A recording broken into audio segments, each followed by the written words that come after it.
Bonjour à tous. Alors aujourd'hui, on va parler matériel de finition et on va parler plus particulièrement table de contre-collage. Je vois trop souvent des ateliers qui sont équipés que d'une table de contre-collage et pas d'un laminateur.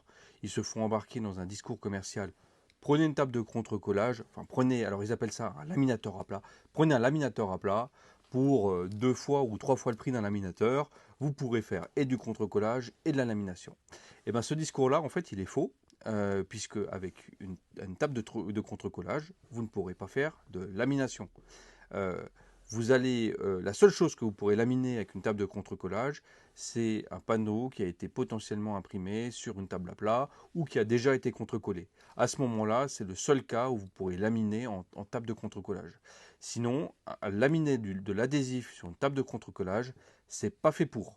On le remarque très facilement, c'est qu'une table qui a vécu, une table qui est entre 3 et 5 ans, ça ne marche plus, puisque vous allez avoir des imperfections, vous allez avoir des microbules et vous n'arriverez pas à les enlever.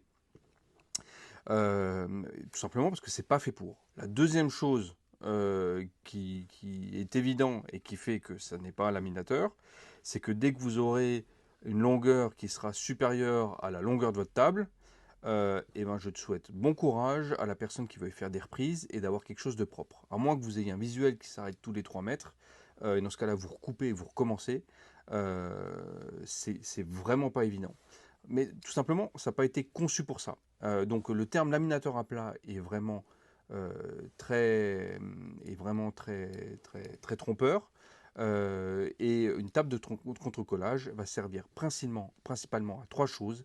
Elle va servir à contre-coller du panneau, laminer du panneau qui a soit déjà été contre-collé ou imprimé directement, ou taper. Ce sont les trois seuls usages de la table de contre-collage.